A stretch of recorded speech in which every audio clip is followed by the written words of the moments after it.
먹을 때도 별다른 말을 하지 않았다. 그저 텔레비전을 켜놓고 뉴스나 드라마를 보면서 최대한 빨리 먹어보자는 식이었다.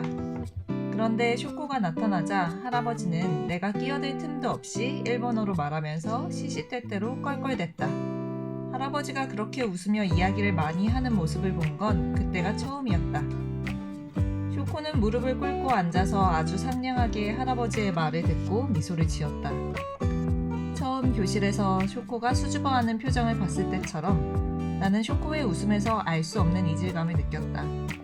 쇼코는 정말 우스워서 웃는 게 아니라 공감을 해서 고개를 끄덕이는 게 아니라 그냥 상대를 편하게 하기 위해서 그런 포즈를 취하는 것 같았다.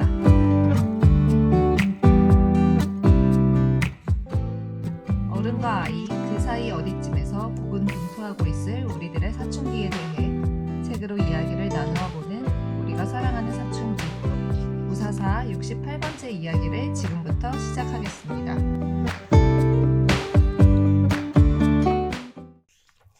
네, 안녕하세요. 우사사 68회 저는 얌얌쌤입니다. 안녕하세요. 네, 안녕하세요. 차차입니다.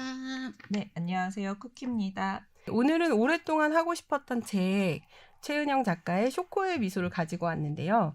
쇼코의 미소에는 모두 7편의 작품이 실려 있어요. 그 중에서 저희가 오늘 함께 이야기 나눌 작품은 쇼코의 미소랑 그 다음에 한지와 영주라는 두 작품입니다. 먼저 우리 작품에 대해서 줄거리를 간단히 들어보고 이야기를 나눌게요. 쇼코의 미소부터 차차님께 부탁드리겠습니다.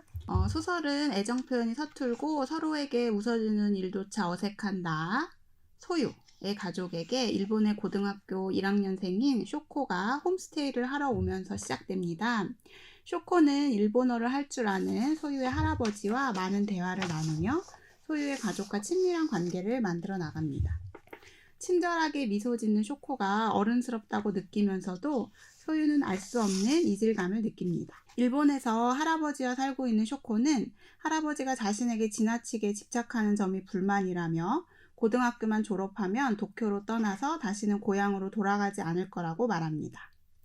홈스테이가 끝나고 쇼코가 일본으로 돌아간 뒤에도 쇼코와 소유 그리고 할아버지는 편지를 통해 소식을 주고받습니다. 쇼코는 할아버지에게는 일본어로 쓰인 행복한 일상만을 담은 편지를 보내고 소유에게는 영어로 쓰인 할아버지의 집착 때문에 미칠 것 같다는 그런 상반된 편지를 보냅니다. 그러는 사이 소유는 고등학교를 졸업하고 서울에 있는 대학의 영문과에 진학하게 됩니다. 그러면서 쇼코와의 편지 왕래도 끊기게 됩니다. 그로부터 2년의 시간이 흐르고 캐나다에서 우연히 쇼코가 신부전증에 걸린 할아버지를 간호하기 위해 도쿄에도 가지 않고 고향에 머물고 있다는 소식을 듣게 됩니다. 쇼코가 아직도 자신이 태어난 고향에서 한 발자국도 움직이지 못했다는 이야기가 못내 마음에 걸린 소유는 쇼코의 집 주소를 가지고 일본으로 찾아갑니다.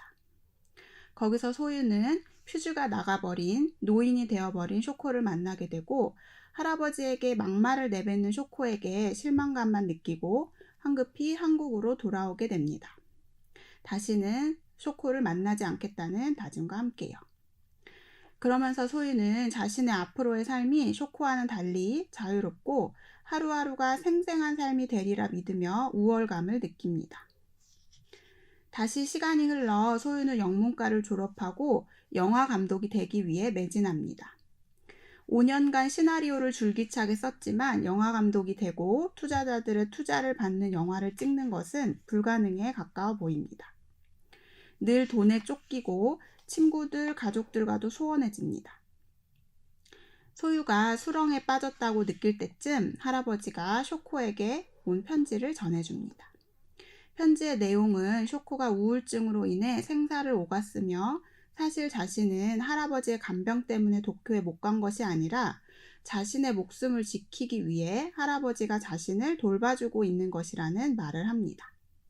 그리고 쇼코의 편지를 받는 것과 거의 동시에 소유는 자신의 할아버지가 중병에 걸려 얼마 살지 못하게 되리라는 것도 알게 됩니다. 할아버지가 얼마 살지 못한다는 것을 안 후에야 소유와 엄마, 할아버지, 세 가족은 그동안 부끄러워하지 못했던 마음속의 말을 하게 되고 역설적이게도 가장 행복한 시간을 함께 보냅니다. 할아버지가 돌아가신 이후 쇼코는 생전에 소유의 할아버지와 나누었던 200여 통의 편지를 소유에게 전해주기 위해 한국에 방문합니다. 소유는 쇼코와 할아버지가 나누었던 편지를 통해 할아버지의 진심을 깨닫게 됩니다. 소설은 일본으로 돌아가기 위해 출국장을 나서는 쇼코의 예의 그 미소를 보며 소유가 서늘함을 느끼는 것으로 사뭇 의미심장하게 끝이 납니다. 네, 작품 어떠셨어요? 저는 굉장히 제가 좋아하는 작품집이고 이 작품도 좋아하는데요. 제가 이렇게 줄거리를 요약하려고 봤더니 되게 쉽지가 않더라고요. 그래서 저도 이거 한 3번 정도 읽어서 줄거리야 뭐 쉽지라고 생각했는데 이게 중편 정도 분량이 되는 소설이지만 플롯이 사실 굉장히 좀 복잡하고 약간 계속 곱씹고 음미하게 되는 소설이더라고요. 그리고 주제를 만약에 딱 말해보라고 해도 이 소설의 주제가 무엇인가 맞아요. 하면 글쎄요. 되게 어려운 좀 여러 가지 생각해 볼 것이 있는 그런 소설인 것 같아요. 저도 이 소설을 옛날부터 좋아했던 음. 소설인데 저한테 이 소설은 그야말로 사춘기에 맞아요. 대한 맞아요. 이야기를 한 소설이다라고 이제 음. 생각이 들거든요. 근데 그 시절에 아무것도 모르고 호기롭던 그런 모습과 이제 사회인으로서 뭔가 맞부딪혀 나가면서 느껴야 했던 좌절, 고통, 슬픔 그리고 일종의 타협 같은 것들을 굉장히 잘 담담한 필체로 그려낸 소설이라고 생각을 해요. 그래서 개인적으로는 이런 시간을 맞이하게 될 학생이나 아니면 이런 시간을 맞이하고 있는 사람들에게 큰 울림을 주는, 감동을 주는 소설이지 않을까 하는 생각을 하고 있습니다. 저는 이 소설이 정말 관계에 대해 굉장히 깊이 들어간 소설이다라고 생각했거든요. 그래, 사춘기의 성장도 있지만 그게 되게 일부분처럼 느껴질 정도로 여기서 나오는 사람과 사람의 관계, 소유와 쇼코의 관계, 그 다음에 이제 가족들 간의 관계, 이제 각자 할아버지와의 관계가 있잖아요. 그런 것들이 아까 줄거리 말씀하실 때 되게 어렵다고 그랬는데 줄거리는 약간 요약을 하다 보면 평면화 시키잖아요. 근데 이 관계는 너무 입체적인 거예요. 그래서 그렇게 일렬적으로 뭔가 딱 줄거리를 말하기가 어려웠던 게 아마 그거 때문이었나 보다라는 생각을 했는데 이제 저는 그 사춘기의 어떤 흐름 안에서 관계의 변화라든지 아니면 대상에 대한 인상도 함께 변화한다고 생각을 하거든요. 그래서 다르다고 생각하지는 않아요. 맞아요. 그 안에 다 포함된 얘기 같아요. 그렇죠.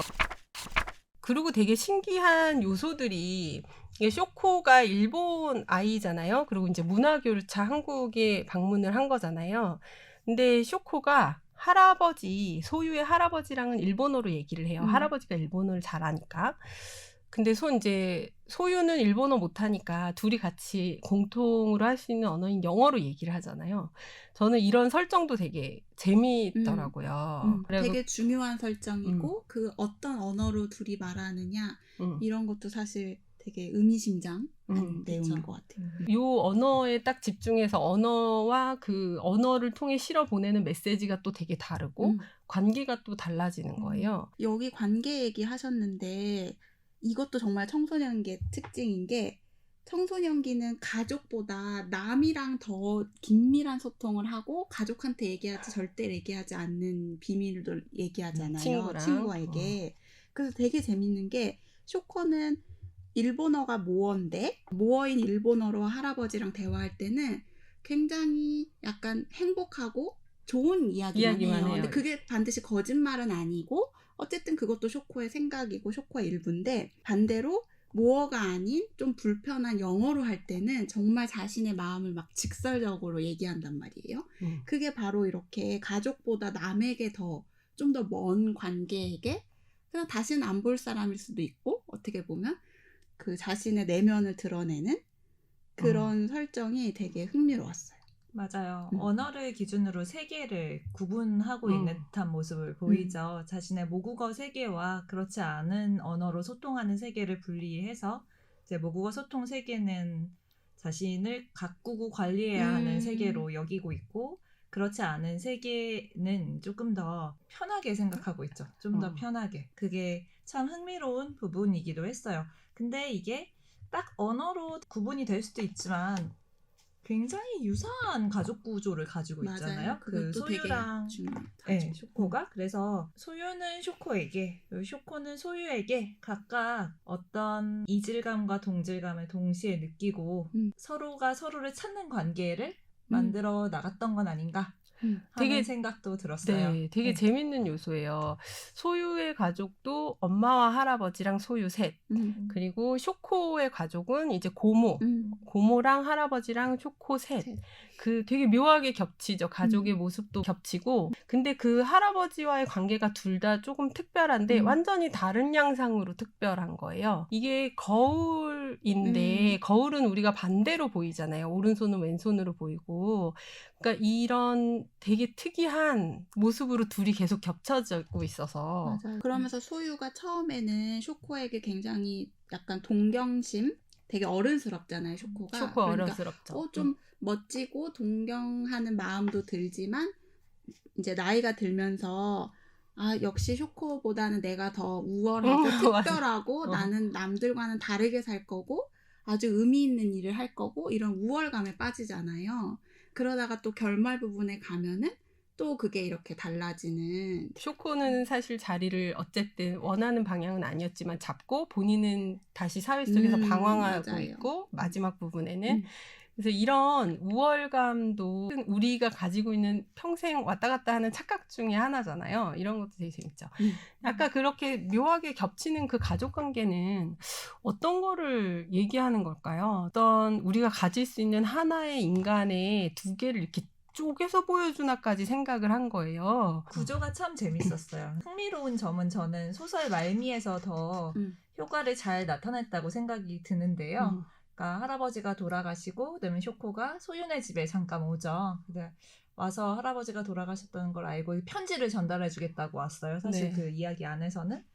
그래서 할아버지가 일본어로 쓴 편지를 소유가 직접 읽지 못하니까 그걸 이제 번역해서 얘기해 주면서 이틀간 그 집에 있는데 그 앞에서는 이미 멀어지고 대면대면한 것 같은 그런 맞아요. 모습을 보여주다가 그 이틀 동안은 마치 친자매처럼 같이 지내면서 네, 같이 지내는 모습을 보여주고 마지막에 공항에서는 또 되게 먼 느낌으로 그거는 네, 예전에 봤던 그 미소. 네. 네. 저 그 얘기를 이따가 하고 싶었는데 저 이거 3번 읽었지만 섬뜩했어요. 그 의미의 그 미소의 의미를 아직도 모르겠어요. 왜 쇼코의 그렇게 미소. 끝내야 했던 것인가? 너무 찝찝하잖아요. 찝찝해요. 그 무슨 의미인지 모르겠어요. 그럼 둘은 어쨌든지 그렇게 자매가 당연히 될 수 없고 뭔가 그런 걸 암시하는 걸까요? 아니요, 저는 암시라고 생각하진 않았어요. 네. 근데 헤어지는 그 순간에 느껴지는 거리감이라는 건 어쩔 수 없잖아요. 너무 찝찝해요. 제발 작가님한테도 물어보고 싶고 제발 답을 알려주셨으면 좋겠어요. 이게 너무 중고등학교 때 문학 작품을 배웠던 버릇이 남아있어서 일단 주제를 한 줄로 쓰고 싶고요. 주제. 청소년의 어쩌고 이렇게 쓰고 싶고요. 그 다음에 이 마지막이 어떻게 끝나냐면요. 출국장으로 들어가던 쇼코의 모습을 기억한다. 쇼코의 얼굴. 쇼코는 그 예의 바른 웃음으로 나를 쳐다봤다. 마음이 어린 시절 쇼코의 미소를 보았을 때처럼 서늘해졌다.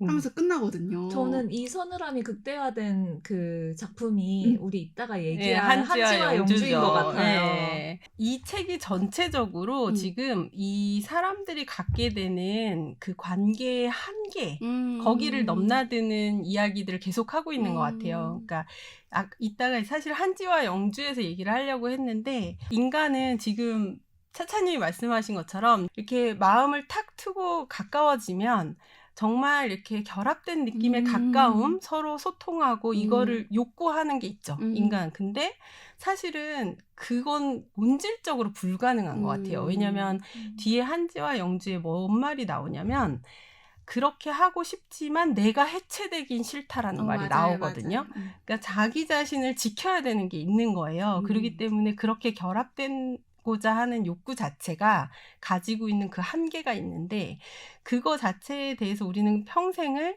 이제 그 선을 왔다 갔다 하며 사람들과의 관계에서 실망도 하고 좋아도 하고 그러는데 여기에 나오는 소유와 쇼코의 관계가 거기를 넘나들고 있는 거죠.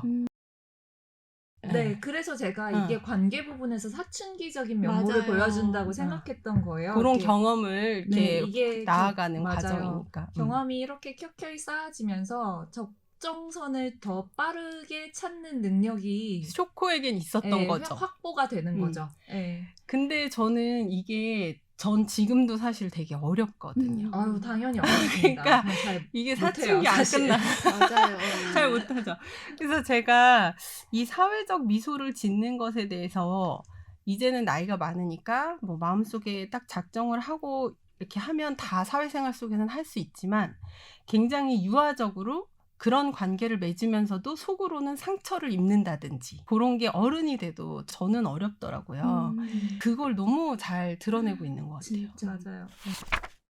그 아까 차차님께서 말씀해 주셨던 그 부분이 저는 이게 청소년기를 거쳐가는 사람들에게 추천해 줄 만한 부분이라고 생각을 하는데 끊임없이 나를 다른 사람과 비교하거나 비교 우위나 비교 열위에 대해서 생각을 하잖아요. 그게 사실은 굉장히 얄팍하고 가벼운 생각들인데 우리가 아무래도 중고등학교 때 비교를 하는 구조 안에 있어서 그랬는지 모르지만 이제 그런 습관들이 남아있고 그런 생각들을 하게 된단 말이죠. 근데 거대한 그 인생사의 흐름 안에서 이게 계속 이렇게 변화해 나가는 그런 모습들을 보여주면서 조금 내려놓고 좀 성장하는 그런 기회가 되지 않을까 하는 부분에서 아, 이건 정말 담백하게 이런 모습을 잘 보여주었고 거기에 대해서 성찰하게 만드는 소설이다 라는 생각이 들었어요. 맞아요. 그리고 저는 여기서 나오는 그 쇼코의 사회적 미소, 약간 서늘하게도 느껴지는 소유가 생각하기에는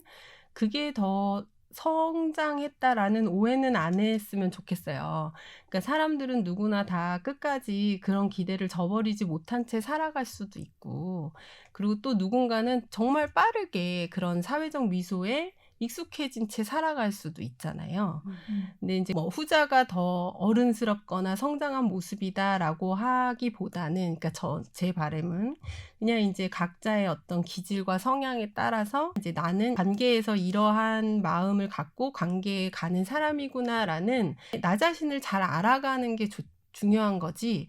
저 친구처럼 나도 얼른 사회적 미소를 배워야지라든지. 그건 네, 위험하죠. 그거는 네. 아니다. 그렇게 되는 건 자기 자신을 부정해야 되는 일이어서 많이 상처받는 친구들도 많이 있잖아요. 이렇게 친구 관계 맺고 이러면서 그런 것들에 너무 좌절하지 말고 그냥 그런 자신 자체를 사랑해주고 좀 애틋하게 여겨주면서 또 이제 정성스럽게 관계를 쌓아 나가는 것도 당연히 중요하다는 생각이 들어요. 맞아요. 기질과 저는 이거 전적으로 공감을 하고 그 또 한 가지 덧붙이자면 이제 본인의 기질과 성향의 문제도 있지만 여태까지 본인이 처해온 맥락과 환경도 맞아요. 본인을 네. 이제 가꾸어 나가는데 굉장히 영향을 많이 주잖아요. 근데 우리가 살면서 누군가 사회적 미소를 잘 짓는 사람을 봤을 때 아, 저 기질이 그런가 보다는 저렇게 될 수밖에 없는 환경도 있었겠구나, 상황도 있었겠구나 하는 식으로 생각을 한다면 우리가 소설 이해를 이제 타자에 대한 이해와 포용을 넓혀가는 일이라고 하잖아요. 교육적이네요. 그게 점점 더 가능해지지 않을까 하는 생각이 듭니다. 맞아요. 왜냐하면 거부감이 들거나 힘들 수 있거든요. 누군가에 대해서 자꾸 이렇게 부정하는 것들이. 근데 이제 싫은 건 싫을 수는 있잖아요. 그것도 성향이에요. 그러니까 머리로는 이해가 되지만 그래도 별로. 우리가 이 소설이 굉장히 청소년기의 아이들이 읽어도 너무 좋겠고 조금 더 큰 사람들이 읽어도 좋겠다 얘기했었는데 저는 조금 더 구체적으로 들어가서 여기서 정말 이 소유가 고1이잖아요. 정말 그 청소년기의 중간이라고 해야 될까? 근데 그 청소년기의 학생이 가지고 있는 심리 상태를 너무 잘 보여주는 거예요. 그게 뭐냐면은 나한테는 정말 예민하고 남한테는 정말 둔한 거. 무심하기도 특히, 하고. 무심한 거. 특히 가족한테. 맞아요. 그래서 소유가 나중에 한참 어른이 돼서 할아버지가 돌아가시고 나서 그걸 정말 뼈저리게 사무치게 깨닫잖아요. 나는 나한테만 너무 몰입돼 있어서 남이 하나도 안 보였는데 할아버지가 얼마나 아프셨고 나한테 마음을 얼마나 쓰셨는지, 나와 가까워지고 싶었는데 내가 그거를 그렇게 하지 못했다는 거를 나중에 깨닫잖아요. 그래서 이런 점 때문에 우리가 정말 어른이 되면은 후회하겠구나. 네. 만약에 정말 뭐 부모님의 관계라고 생각하면 부모님이 조금 더 오래 많이 살아주시면 그래도 조금 갚을 시간이 있는데, 정말 20대가 됐는데 부모님이 탁 돌아가시면 정말 눈물 나게 후회할 것 같거든요. 예민함과 둔함, 그 상반된 이야기를 한번 해보고 싶었어요. 저는 이 소설 자체가 너무 분명한 게 하나도 없는 거예요. 처음 딱 읽었는데 왜 아빠는 어딨지? 그러니까 여기서 나와 있는 정보가 너무 분명한 게 없어요. 얘는 왜 이때 얘는 왜 할아버지랑 사이가 안 좋았지? 그다음에 쇼코는 왜 자기는 그러니까 할아버지로부터 벗어나고 싶어 하지? 쇼코가 할아버지를 되게 미워하잖아요. 그러면 구체적으로 왜 미워하지? 이런 정보가 너무 없는 거예요. 근데 이게 지금 말씀하신 근데 자기 자신에게는 되게 예민하다고 그랬잖아요. 근데 쇼코가 자기의 감정에 대해서는 여기서 굉장히 펼쳐놓듯이 생각이나 이런 게 쫙 펼쳐지거든요. 그래서 이게 말씀하신 그 특징하고 소설의 분위기하고도 너무 느껴져요. 그래서 근데 이게 뒷부분에 사실 나오긴 나오잖아요. 그런 여러 가지 그 원인성이라고 우리가 추정할 수 있는 정보들이 뒤엔 나오는데, 그게 이 흐름 안에서 저는 어떻게 느꼈냐면, 자기 자신에 대해서 얘기하는 거는 사실은 두려움이 덜 하지 않은가 하는 생각을 했거든요. 뒤에서 밝혀지는 또는 이제 이야기할 수 있게 되는 그런 원인성들은 어떻게 보면 나 자신을 너무 선명하게 드러내는 정보들이기 때문에, 근데 우리가 누군가를 이해하거나 파악하려고 할 때 원인성에 해당하는 정보를 얻게 되면 그걸로 이제 편견이나 아니면 고정관념을 발동시켜서 그 사람을 이해하려는 특징이 또 있기도 하죠. 그래서 이런 건 오히려 남들한테 많이 주지 않는 정보잖아요. 사람이 살아가면서 만나고 관계 맺는 그 흐름을 굉장히 사실적으로 잘 드러냈다, 보여줬다라고 생각을 했거든요. 사람은 이제 인과성을 자꾸 부여하는 존재라고 해요.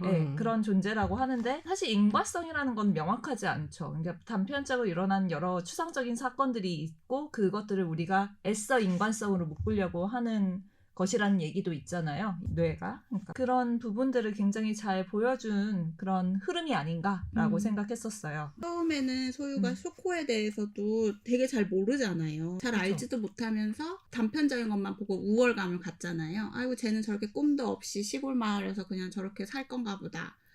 근데 말씀하신 것처럼 나중에 조금 더 시간이 흐르고 관계가 이렇게 또 다른 모습이 되면서 그런 것들을 하나씩 발견해 나가잖아요. 그래서 이제 맞아요. 그렇게 약간의 우월감을 느끼면서 심지어 훈계질도 하죠. 그래서 그 부분이 진짜 저는 약간 너무 흥미롭게 읽은 부분이었어요. 본인 스스로 그걸 자각하고 있었거든요. 여기 읽어보면 말을 하면서도 내가 넘어서는 안 될 선을 넘고 있다고 느꼈고, 그 두렵고도, 이게 핵심인데, 흥분되는 기분에 취해서, 그러니까 이게 인간이 느끼기에는 그 얄팍하고 가벼운 그런 감정선을 너무 잘 드러내는 것 같아서 저는 굉장히 매력적으로 읽었어요, 이런 표현들을. 근데 여기에 대응했던 쇼코의 방식이나 그 다음 이어지는 그 대화의 흐름들이 굉장히 그야말로 수용이 되는 그런 흐름이라서, 이런 부분이 우리가 쇼코의 미소라는 이 이야기를 좋아하게 되는 이유가 아닐까 하는 생각을 했습니다. 맞아요. 쇼코의 미소 너무 재밌는데 우리 이제 다음 작품으로 넘어가야 될 것 같아요. 한지와 영주 차차님한테 얘기 듣고 나서 이야기 나눠볼게요. 27살의 대학원생인 영주는 프랑스 여행 중에 뜻하지 않게 한 수도원에서 장기 봉사자로 머물게 됩니다. 이곳에서 케냐 나이로비에서 온 청년 한지를 만납니다. 영주는 한지를 처음 보자마자 시선을 빼앗깁니다. 한지는 영주가 만나본 사람 중 가장 검은 피부를 가진 사람입니다. 한지는 영주와 수도원에서 같이 봉사활동을 하면서 점점 영주와 가까워집니다. 밤에 방문객을 통제하는 나이트 가드 일을 같이 하면서 한지와 영주는 급격히 가까워집니다. 영주는 한지에게는 무슨 말을 해도 한국에서처럼 자신이 남들에게 평가가 될 두려움을 갖지 않아도 된다는 생각에 마음이 편해짐을 느낍니다. 한지 역시 영주에게 아픈 동생에 대해서 또 케냐의 빈곤에 대해서, 수의사로서 아픈 동물을 돌본 이야기 등 자신의 이야기를 들려줍니다. 날이 갈수록 한지에 대한 영주의 마음은 점점 깊어집니다. 자신의 일상을 기록하는 노트에 매일 한지의 이야기가 적힐 때쯤 갑자기 한지가 영주를 못 본 채 하기 시작합니다. 한지는 영주가 인사해도 못 본 척 지나쳐가고 두 사람이 매일 만났던 벤치에도 더 이상 나타나지 않습니다. 영주는 깊은 당혹감을 느낍니다. 한지가 왜 갑자기 자신에게 등을 돌린 것인지 그 이유를 짐작조차 할 수 없기에 당혹감이 더 큰 것입니다. 용기를 내서 한지에게 말을 걸어보았지만 한지는 고통스러운 얼굴로 아무 말도 하지 않습니다. 한지를 괴롭게 하고 싶지 않다는 생각에 영주는 한지와 만나 이야기하는 것을 포기합니다.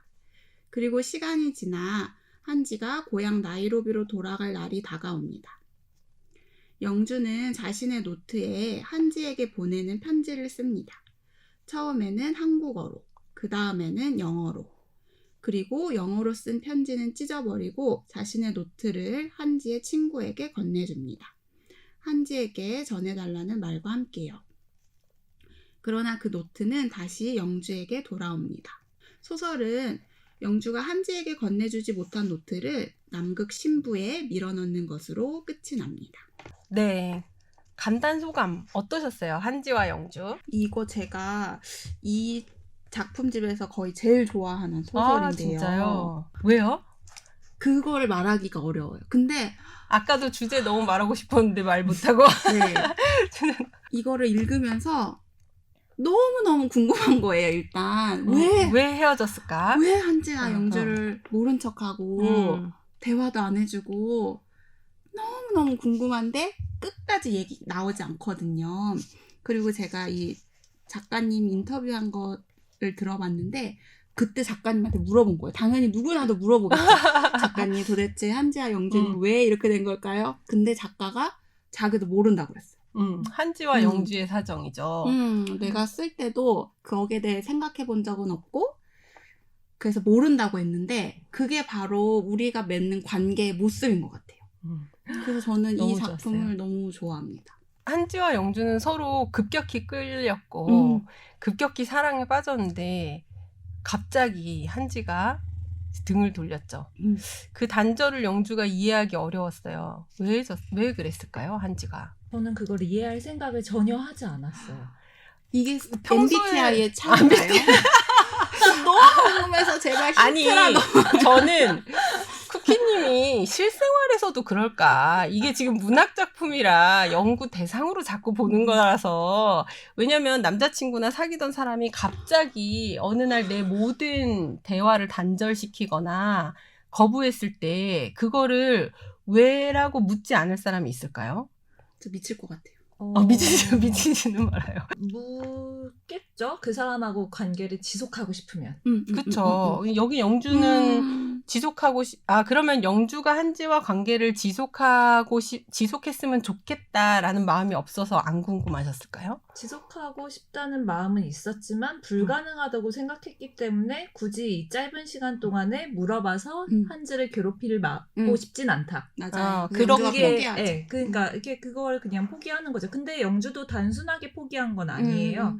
자기 할 말은 또 다 했어요. 이게 제가 접어두고 온 페이지긴 한데, 그래서 저는 되게 쿨하네 라고 생각했어요.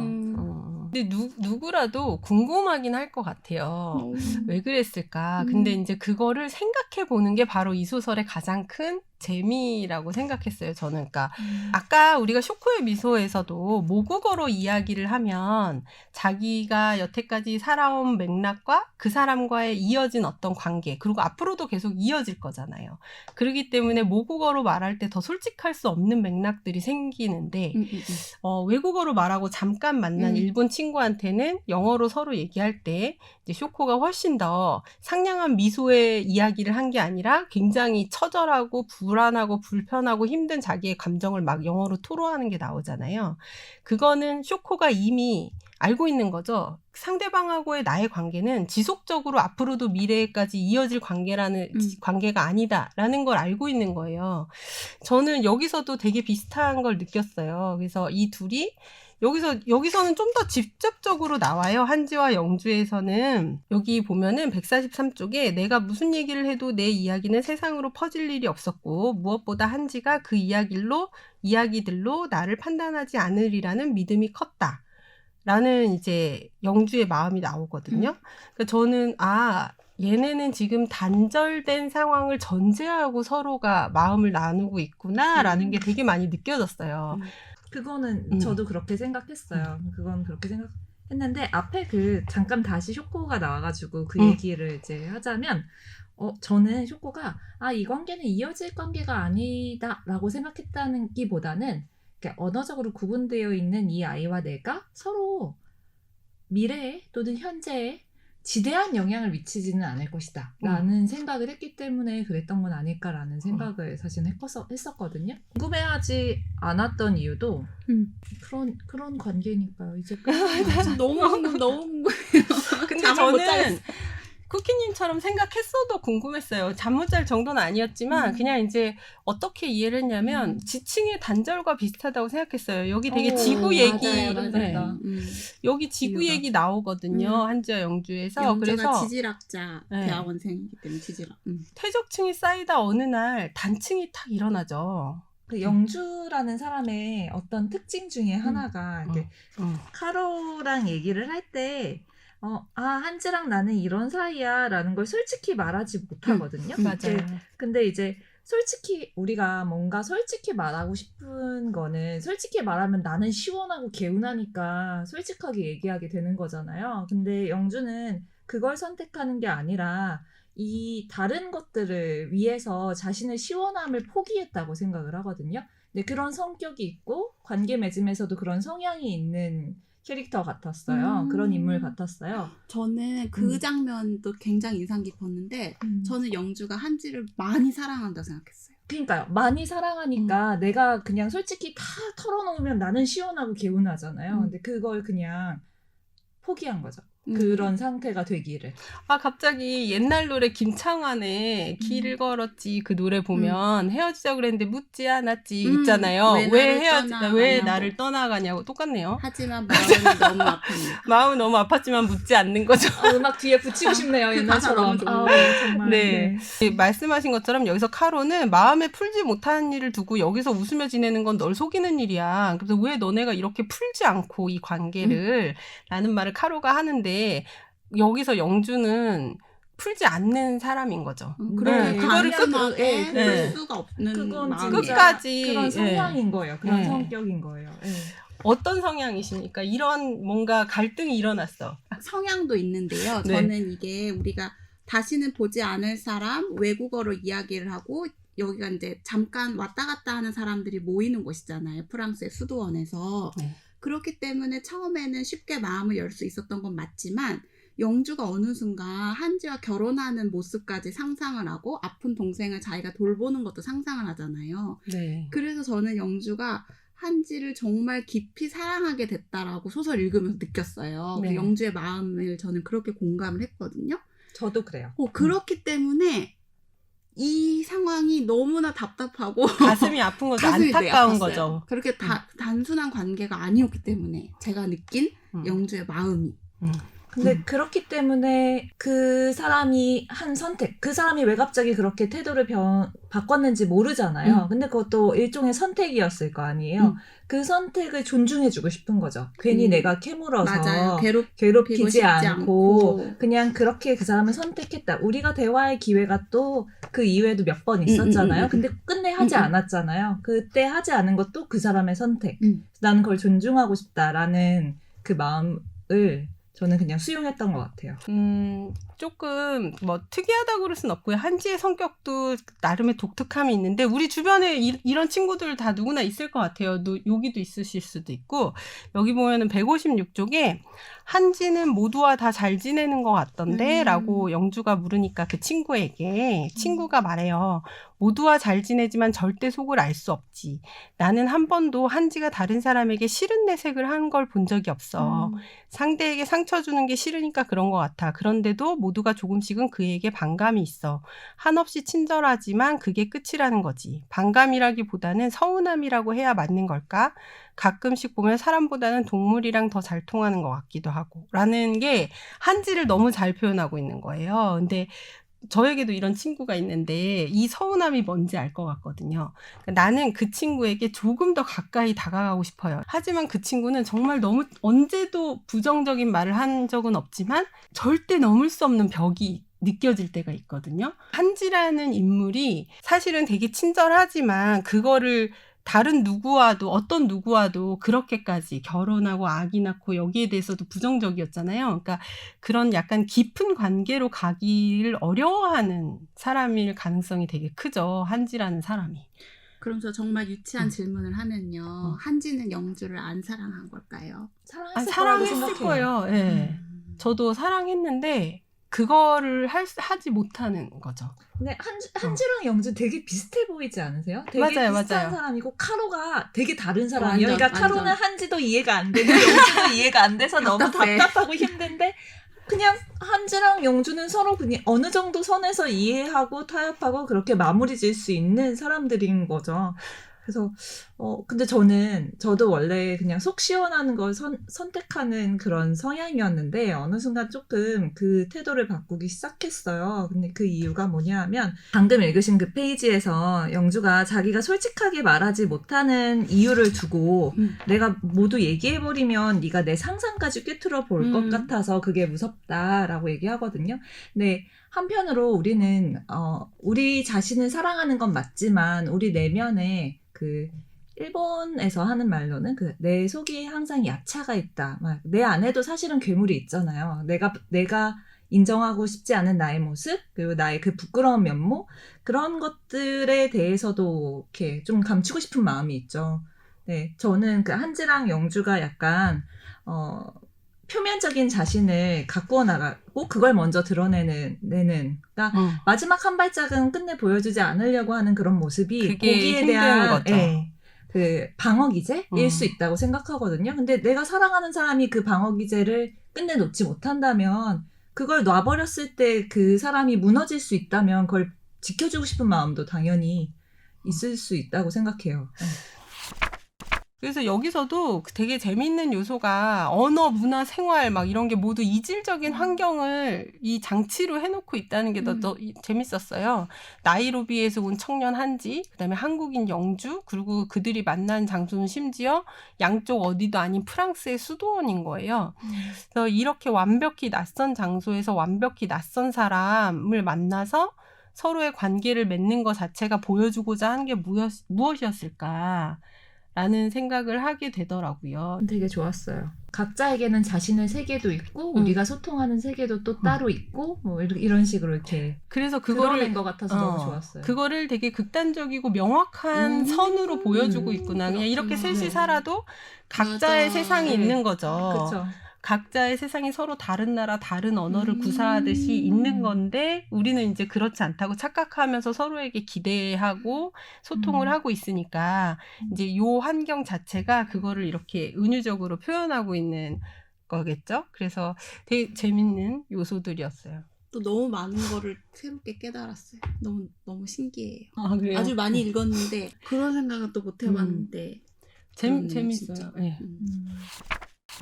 한 부분 이제 저한테는 흥미롭게 다가왔던 부분이 한지에게서 낯선 느낌을 받는 부분이 있거든요. 우리가 대등한 사람이 아니었다라고 느끼는 부분인데요. 프랑스는 프랑스어권이죠. 불어권인데 한지는 프랑스어를 사용할 수 있으니까 거기서 자유롭게 소통이 가능한 사람인 거고 자기는 영어를 사용하기 때문에 국제어를 사용할 수 있기 때문에 소통은 할 수 있지만 그곳의 언어인 프랑스어는 할 줄 모르는 사람이잖아요. 그래서 되게 위축되죠, 영주가. 그래서 그것도 굉장히 잘 보여줘서 저로서는 진짜 흥미로웠어요. 그거는 대단한 권력의 우위를 가져오죠. 그러니까 관계에서도. 맞아요. 왜냐하면 나는 쉽사리 누군가의 우리가 관계라는 게 보이지 않지만 힘을 가지고 있잖아요.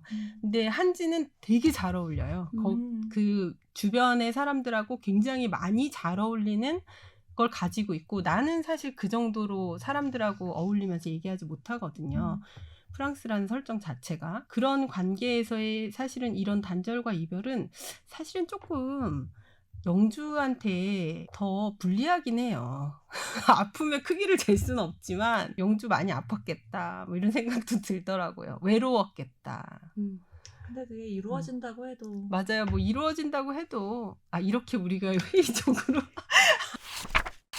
우리 이제 접어두고 싶은 페이지 읽고 마무리를 지어볼까요? 제가 접어온 페이지는 그 영주가 한지에게 자신의 그 상태를 쏟아부은 그 말들이거든요. 172쪽인데요. 한지가 들고 있는 박스 속의 사과를 내려다보며 이야기했다. 나를 피하지 않아줘서 고마워. 아주 잠깐이면 돼. 여기는 너무 추워서 오래 있을 수도 없잖아. 그러니 들어줘. 내가 없다는 것처럼 나가버리지 마. 나는 이 말을 끝내고 한지의 얼굴을 봤다. 한지는 울고 있었다. 내가 왜 이러는지 묻지 않을게. 알게 된다면 마음은 후련해지겠지만 그게 무슨 소용이겠니. 내가 너에게 잘못한 게 있다면 용서하고 용서하지 않고는 너의 자유야. 나의 잘못 때문도 아니라면 너의 사정 때문에 이러는 거라면 그게 무엇이든 나는 이해할 수 있어. 하지만 누군가의 말 때문에 날 오해했다면 내 진심을 보지 못했다면 그건 정말 안타까운 일일 거야. 여기까지입니다. 안타깝군요. 되게 한지가 울고 있었구나. 한지가 네. 울고 있었어요. 차차님 너무 지금 차차님 이거 읽으면서 한지 원망도 했죠. 완전요. 영주를 가지고 논 것인가. 맞아요. 근데 한지는 울고 있었고 한지는 또 많이 마음이 아팠던 것 같아요. 저는 292쪽의 작가의 말인데요. 여러 가지 작품집이다 보니까 작가의 말 이 부분을 읽고 싶었어요. 10대와 20대의 나는 나에게 너무 모진 인간이었다. 내가 나라는 이유만으로 미워하고 부당하게 대했던 것에 대해 그때 나에게 미안하다고 말하고 싶다. 그 애에게 맛있는 음식도 해주고 어깨도 주물러주고 모든 것이 괜찮아지리라고 말해주고 싶다. 따뜻하고 밝은 곳에 데려가서 그의 이야기를 들어주고 싶다. 그렇게 겁이 많은데도 용기를 내줘서 여기까지 함께 와줘서 고맙다고 말하고 싶다. 소설집을 다 읽고 나서 정말 많은 마음의 위로를 얻었는데 이 부분 작가의 말을 읽으면서 그거를 다시 한번 더 느끼는 작가가 자기 자신을 이렇게 토닥이고 쓰다듬어주는 그 사춘기 때의 자신을 그런 느낌이 들기도 하네요. 이런 작가의 말을 읽어보면. 네, 저는 115쪽인데요. 여기 작품 중에 언니 나의 작은 순애 언니라는 작품이 있어요. 이 작품도 전 참 좋았거든요. 예전에 한번 김영하 작가님이 이걸 낭독하는 걸로 들었는데 그때도 좋았는데 글로 또 다시 읽으면서도 좋았던 것 같아요. 여기 115쪽에 지금도 엄마는 엄마가 어떻게 순애 이모를 저버릴 수 있었는지에 대해서 생각한다. 자신이 상상할 수조차 없는 큰 고통을 겪은 사람을 있는 그대로 바라보기가 왜 그리도 어려웠는지 엄마는 생각한다. 크게 싸우고 헤어지는 사람들도 있지만 아주 조금씩 멀어져서 더 이상 볼 수 없는 사람들도 있다. 더 오래 기억에 남는 사람들은 호자이다. 20대 초반의 엄마는 삶의 어느 지점에서든 소중한 사람들을 만날 수 있으리라고 생각했다. 어린 시절에 만난 인연들처럼 솔직하고 정직하게 대할 수 있는 얼굴들이 아직도 엄마의 인생에 많이 남아있으리라고 막연하게 기대했다. 하지만 어떤 인연도 잃어버린 인연을 대체해 줄 수 없었다. 가장 중요한 사람들은 의외로 생애 초반에 나타났다. 이렇게 나오고요. 뒷부분에 보면은 절대로 상처를 입히지 않을 사람들을 만나 같이 개를 하고 부부 동반 여행을 가고 등산을 했다라는 이야기가 나오거든요. 이게 아까 우리가 얘기했던 상냥한 미소의 삶의 태도와도 연결이 좀 되는데요. 그러니까 이렇게 지내게 되는 어찌할 줄 모르는 관계가 매번 서툰 가여운 우리들의 마음에 보내는 따뜻한 이해와 공감의 소설이었던 것 같아요. 이 책은. 그래서 관계에서 어떻게 해야 할지 잘 모를 때는 사실 잘 모를 때가 더 많은데요. 저는 그저 작은 정성을 쌓아나가는 것이 최소한 내 마음에 대한 위로는 된다라고 느낄 때가 많아요. 그래서 오늘 스치는 모든 인연에게 그들도 나처럼 힘들고 쉽지 않을 거라는 이해를 안고 다가가는 하루가 되기를 바라면서요. 우사사 오늘 쇼코의 미소 이만 인사드리도록 하겠습니다. 감사합니다. 감사합니다.